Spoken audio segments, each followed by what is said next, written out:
Shalom.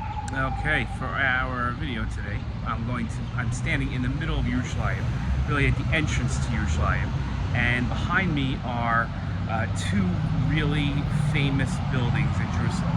I'm not sure if you recognize them. We're gonna go around and around here. You can see the ambulance going by me, but there are two famous buildings I want to talk about. The first one is this building right here. Okay, this is what's called in Hebrew Binyanei HaUma. And Binyanei HaUma is the central conference center in Jerusalem. People want to have large conferences with 10, 20,000 people in it. You could have it at this building. Now, it's not just for conferences. There are also other things that go on there. And I want to talk about one specific story that happened in this building that was so special to me. A couple of years ago, it's a sad story that has somewhat of a silver lining to it. But I think this might even be 10 years already. 10 years ago, there was a couple getting married. They're going to get married in the coming week. And that day, the week before, I think it was, their wedding, or maybe a day before their wedding, 2 days before their wedding, I'm not sure what it was, a number of their family members were killed in a terrorist attack. And it was incredibly sad. I think maybe the bride's parents were killed. I don't remember the exact details, but it was really sad. And the week before their wedding, they were sitting Shiva for the people that were killed in their family. And they decided, and I'm sorry if I tear up while I'm telling the story, they decided that instead of just having a wedding with whatever family is left from their family, they wanted to have a wedding, excuse me for choking up in this story, they wanted to have a wedding where all of Israel came. Now the problem with that is, number one, how do you invite all of Israel? Number two, where do you put everybody? And number three, do people eat? How does that work? So the city of Jerusalem said you can have the wedding here. And they announced to all of Israel that they don't have family to celebrate with anymore because they were killed in an attack. So everybody should come out and everybody should celebrate with them. And we all came out. I'm telling you, this whole street was full of people all the way out to where that building is. It was packed. You couldn't get into the building.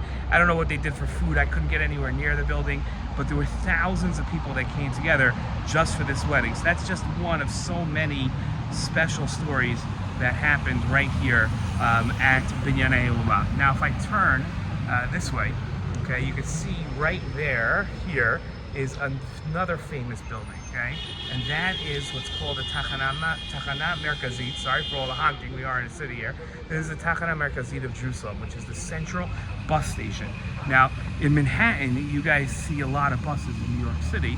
Not so much in the suburbs where you guys live. You don't see people taking so much, you don't take public transportation. But here in Israel, as you can just see by the amount of buses behind me, there are so many people that take public transportation.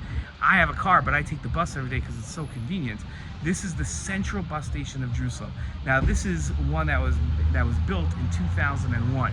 Before that, there was a whole lot of central bus stations that were started in 1933 was the first one. And that was where buses would come in Jerusalem, and you know, from other cities, and you'd get off here. Today, there are so many people that travel to Jerusalem every single day, and from Jerusalem to other places. Not only is it a central bus station today, but there's also a fast train. Two trains. One train goes to the airport to Tel Aviv, all the way to Herzliya, and that's, just to give you an idea, that's about an hour-and-a-half trip by car. Okay, it takes the train 30 minutes. It flies, the train. It goes so fast, and it's so convenient, especially to go to the airport. You just go here.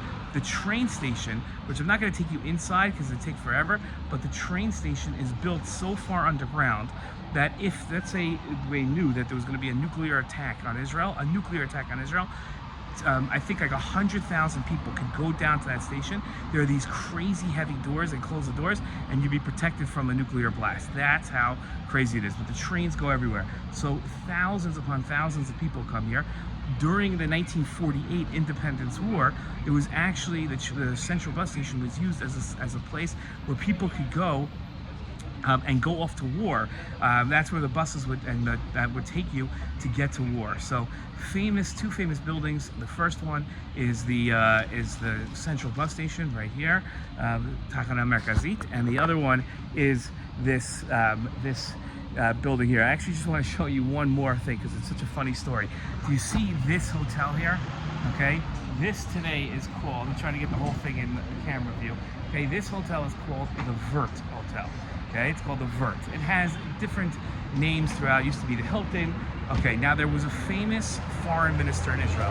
His name was Abba Eban. Okay, that was his name. And Abba Eban said, they asked Abba Eban what he doesn't like about Jerusalem. And again, he was Israeli. He said this building. He said this is the ugliest building in Jerusalem. The ugliest. Now another time they asked him, they said, Mr. Eban, they said, where's your favorite place to sit in Jerusalem? And he said, in the lobby of this hotel. So they said, wait a minute, you have told us previously that this is the ugliest place in Jerusalem, the ugliest building. So why is it your favorite place to sit in? You ready for this answer? He said, because that's the only place you can sit in Jerusalem and not have to look at this ugly building.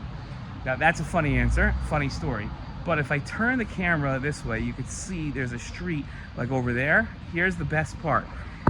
They named that street Rehov Abba Eban. They named it after Abba Eban, where the street looks at this place that he hated looking at. I don't know who in Jerusalem names the streets. I don't know if they have a sense of humor. I don't know if they did this on purpose, but I find that hilarious. That's the video for now.